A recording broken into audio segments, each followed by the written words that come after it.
Bonjour et bienvenue dans votre journal. À la une cette semaine, après que le gouverneur du Delaware aux États-Unis a signé un décret pour protéger le droit à la transition de genre chez les mineurs et créer une commission de protection des droits LGBT dans l'État, le président Donald Trump dit réfléchir à signer un décret exécutif pour interdire les bonnes nouvelles.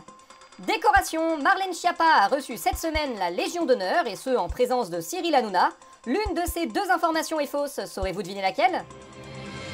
Guerre entre Israël et Iran. Après plusieurs jours de bombardements mutuels, les pays ont signé un accord de cessez-le-feu chapeauté par les États-Unis et prétendent maintenant tous les deux qu'ils ont gagné. T'es un gros nul! Non, toi t'es un gros nul! Mais non, oh là là, faites la paix, tout le monde a gagné, d'accord? Toi, Benjamin, t'as gagné, et toi, Ali, t'as gagné aussi, d'accord? On est recopains? Je suis pas ton copain d'abord! Ça vole toujours très haut chez les fascistes.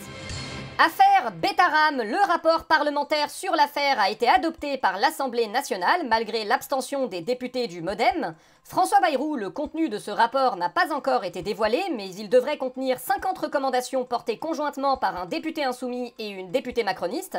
Votre groupe a voté contre parce que sur les 300 pages de rapport, il y a un paragraphe qui vous met en cause directement. C'est vrai ? Évidemment que c'est vrai! C'est scandaleux de considérer que je pourrais avoir couvert un scandale pédocriminel alors qu'il y a toutes les preuves que c'est vrai et que j'ai changé 17 fois de version! Franchement, qu'est-ce qui vous fait dire que je suis responsable? Absolument rien du tout.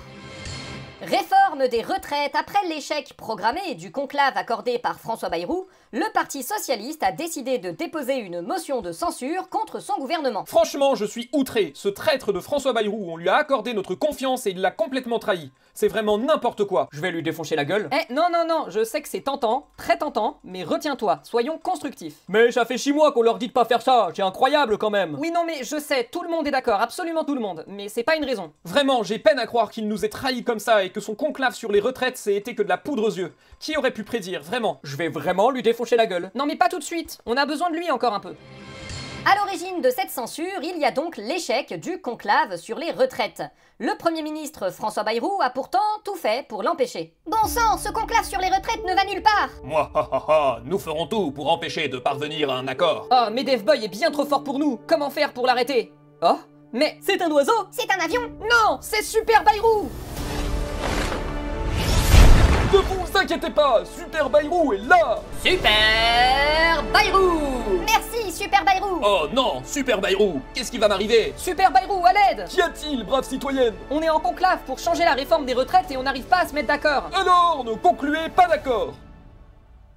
Et c'est tout? Bah oui, comme ça pas de problème. Merci, Super Bayrou, heureusement que vous êtes là pour nous. Mais... Mon travail ici est terminé! Mais vous avez encore bien fait! Super Bayrou! Pour notre entretien du jour, nous recevons le ministre de l'économie, Éric Lombard. Éric Lombard, bonjour. Bonjour. Éric Lombard, la dette de la France a encore augmenté de 40 milliards d'euros supplémentaires au premier trimestre 2025. Comment est-ce que vous expliquez ça? Je l'explique bien sûr par l'irresponsabilité de la gauche qui n'a pas su prendre ses responsabilités en ne prenant pas ses responsabilités. Mais quelle responsabilité? Quand?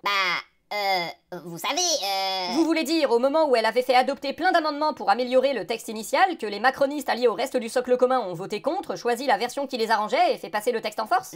vous savez, moi j'étais pas là à ce moment-là, donc voilà quoi, hein. Et donc, qu'est-ce qu'il faut faire du côté de la France? Et ben là, on a fait passer une loi de budget où on a fait plein d'économies, donc tout va aller mieux. Et si, comme le prédisent certains économistes, ce budget fait au contraire encore plus augmenter la dette en compressant les dépenses, vous allez faire quoi? On baissera encore les dépenses. Et si ça marche toujours pas?